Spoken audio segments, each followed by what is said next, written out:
आज के दौर में फोकस करने के काबिल होना किसी सुपर पावर से कम बिल्कुल नहीं है। आप रेयरली ही किसी को देखते हैं जो किसी काम पर घंटों कंसंट्रेट करने के काबिल होता है, और जिन लोगों का फोकस अच्छा होता है वो दूसरों के मुकाबले में ज्यादा और बेहतर काम करना जानते हैं। बहुत से ऐसे एरियाज हैं जहां कंसंट्रेशन से आप फायदा उठा सकते हैं, चाहे वो स्कूल हो, स्टडी हो, काम या कोई भी हॉबी हो। अगर आपका फोकस अच्छा है तो इसमें कोई शक नहीं कि आप अपने डिजायर्ड रिजल्ट्स को हासिल कर सकते हैं। तो आज मैं आपको बताऊंगा कुछ ऐसी चीजें हैं जिनकी वजह से आपको डिस्ट्रैक्शन होती है और कैसे आप अपने फोकस को पहले से बेहतर कर सकते हैं।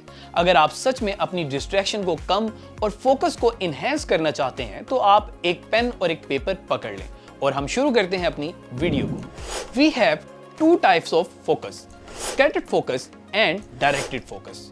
स्कैटर्ड फोकस एक वक्त में बहुत से काम करने की कोशिश को कहते हैं, यानी मल्टीटास्किंग करना।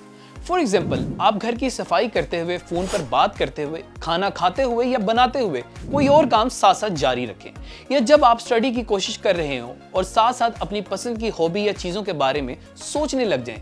ये सब कुछ मल्टीटास्किंग की एग्जांपल्स हैं। हम में से अक्सर लोग ऐसा ही करते हैं, वो अपना फोकस मुख्तलिफ चीजों पर एक ही वक्त में डिस्ट्रीब्यूट कर देते हैं। इस तरह की मल्टीटास्किंग के साथ प्रॉब्लम यह है, जब आप एक ही वक्त में अपने दिमाग को डिफरेंट चीजों को सोचने और समझने पर लगा देते हैं तो वो किसी भी काम को अच्छे से नहीं कर पाता और ये चीज टाइम वेस्ट करती है।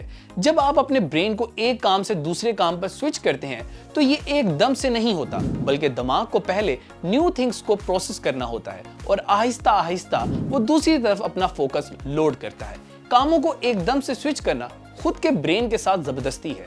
इसलिए मल्टीटास्किंग से सबसे ज्यादा नुकसान ये होता है कि आपका ब्रेन बहुत जल्दी थक जाता है, क्योंकि आप अपनी मेंटल एनर्जी को काफी ज्यादा वेस्ट कर देते हैं। दूसरी टाइप है डायरेक्टेड फोकस। ये वो फोकस है जिसमें आप अपना सारा फोकस किसी एक स्पेसिफिक चीज पर रखते हैं और बाकी चीजों को स्टेप बाय स्टेप एक काम कंप्लीट होने के बाद शुरू करते हैं।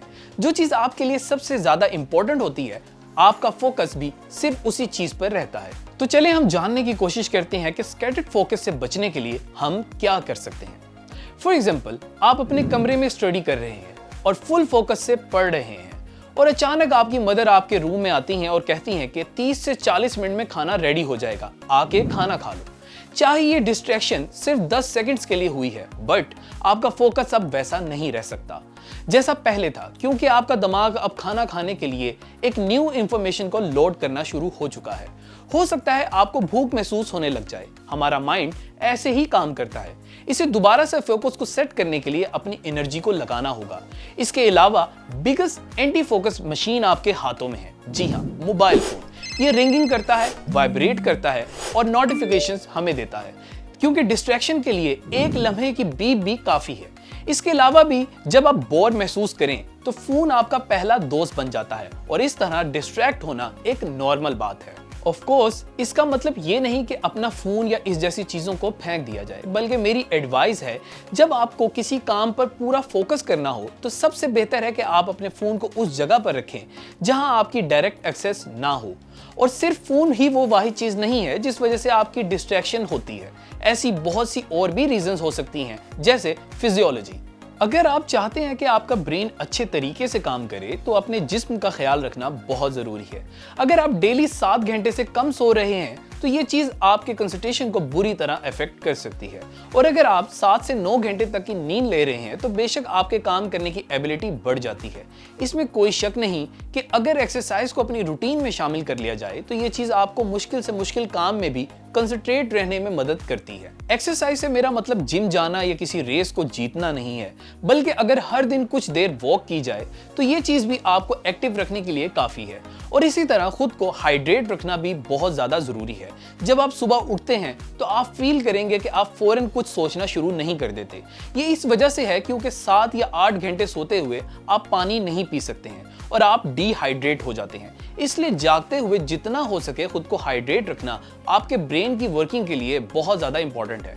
अगर आपकी डाइट में अनहेल्दी फूड्स शामिल हैं, जैसे सोडा वगैरह जिसमें शुगर बहुत ज्यादा होती है, तो इसकी वजह से ब्रेन में फोग पैदा होती है जो आपकी कंसंट्रेशन को खराब कर सकती है। सो अगर आप अपने फोकस को बेहतर करना चाहते हैं तो अपनी सेहत का ख्याल रखना सबसे ज्यादा जरूरी है। आइए अब हम देखते हैं कि how can you build your focus. याद रखें, कंसंट्रेशन इज अ स्किल। आप अपने फोकस को ट्रेन कर सकते हैं। जैसे आप किसी गेम में खुद को ट्रेन करते हैं, जितनी ज्यादा आप प्रैक्टिस करेंगे उतना ही ज्यादा आप उसमें माहिर बनते जाएंगे। हो सकता है जब आप स्टार्ट करें उस वक्त सिर्फ 10 मिनट ही आप फोकस कर पाएं, लेकिन जब आप हर दिन ये कोशिश जारी रखेंगे तो आपके फोकस करने की स्किल बेहतर होती जाएगी। अपनी कंसंट्रेशन स्किल को बेहतर करने का सबसे अच्छा तरीका ये है कि एक वक्त में एक काम किया जाए और अपना सारा फोकस उसी काम पर रखा जाए, ताकि आहिस्ता आहिस्ता ये आपकी हैबिट बन जाए। हम में से बहुत सारे लोग अपॉर्चुनिटी का इंतजार करते रहते हैं कि जब हम मोटिवेटेड फील करें, हमारे किस्मत के सितारे एक कतार में आ जाएं और सब कुछ परफेक्ट हो जाए, फिर उसके बाद हम कंसंट्रेट करेंगे। लेकिन ये बिल्कुल गलत तरीका है। इसके बजाय आपको दिन में एक फिक्स टाइम रखना चाहिए जिस दौरान सिर्फ एक काम पर कंसंट्रेशन किया जाए, और हर दिन वही टाइम रखने की कोशिश करें। कंसंट्रेशन के लिए सबसे अच्छा टाइम सुबह का वक्त है, जागने के 1 घंटे बाद, क्योंकि उस वक्त आप फ्रेश होते हैं और आपके माइंड में कोई भी और इम्पोर्टेंट काम मौजूद नहीं होता। ये दिन का वो वक्त है जिसको बहुत से historic artist, writers and philosophers ने काम करने और सोचने के लिए इस्तेमाल किया है। दिन के वक्त आपके दिमाग में बहुत से ऐसे काम आ जाते हैं जिनको मुकम्मल करना या सोचना जरूरी होता है। इसलिए सुबह का वक्त सबसे बेहतर है जब आपने 8 घंटे की नींद पूरी की हो और आपका दिमाग खाली हो। दिन में अपने बाकी जरूरी काम करना भी इसी तरह इंपॉर्टेंट है, लेकिन सबसे इंपॉर्टेंट काम को सुबह के वक्त करना ज्यादा फायदेमंद साबित होता है। इसके लिए you just need to unstimulate your brain. अपने दिमाग को अनस्टिमुलेट करने का सबसे बेहतरीन तरीका है ब्रेक लेना। जब आपका दिमाग थक जाता है तो इसे ब्रेक देना लाजमी हो जाता है। अब ये वो जगह है जहां लोग डिस्ट्रैक्ट हो जाते हैं। ब्रेक लेने का मतलब ये नहीं है कि आप अपना फोन निकालकर सोशल मीडिया का इस्तेमाल शुरू कर दें। अगर आप ऐसा करते हैं तो ऑब्वियसली आपने अपने दिमाग को रेस्ट नहीं दिया। आपका दिमाग अब भी स्टिमुलेट कर रहा है। इसका मतलब आप अभी भी अपनी मेंटल एनर्जी को वेस्ट कर रहे हैं। इंस्टेड ऑफ दीज थिंग्स आपको वॉक कर लेनी चाहिए, या you can take a nap. इस तरह आप अपनी एनर्जी को दोबारा से चार्ज कर सकते हैं। आई नो ये सुनने में और करने में बोरिंग हो सकता है, लेकिन अपने फोकस को बेहतर करने के लिए थोड़ा बोर हो जाने में कोई बुराई नहीं। जब आप स्कैटर्ड फोकस वाली सिचुएशन में होते हैं तो ये ब्रेक आपके उस वक्त काफी ज्यादा काम आती है। अपने फोकस को बेहतर करने और मेंटल ब्रेक्स लेने के लिए एक सबसे अच्छी टेक्निक है पोमोडोरो टेक्निक। चाहे आपने स्टडी करनी हो या चाहे आपका कोई भी इंपॉर्टेंट ऑफिस वर्क हो, यह टेक्निक आपके बहुत काम आएगी। आप एक इंपॉर्टेंट काम को शुरू करें जिस पर अपनी सारी तवज्जो मरकूज कर दें। वो काम करते हुए आप 25 मिनट का टाइमर लगाएं और किसी भी और काम को हरगिज मत छेड़ें। जब टाइमर अलार्म बजे तो आप 5 मिनट की ब्रेक ले सकते हैं और इस तरह के 4 सेशंस करें, यानी टोटल 20 मिनट की ब्रेक्स और 100 मिनट पूरी कंसंट्रेशन के साथ काम किया जाए। आप इन सेशंस के टाइमिंग को अपने काम के मुताबिक और अपनी कैपेसिटी के मुताबिक भी बना सकते हैं। फॉर एग्जांपल, मैं अपने इंपॉर्टेंट कामों को करने के लिए 45 मिनट का टाइमर लगाता हूं और 15 मिनट का ब्रेक लेता हूं। सो ये तजर्बा आपको खुद करना होगा कि आप किस तरह कितना टाइम अच्छी तरह फोकस कर सकते हैं। मैं उम्मीद करता हूं ये वीडियो आपको पसंद आई होगी और आपने चैनल के सब्सक्राइब बटन को क्लिक कर दिया होगा।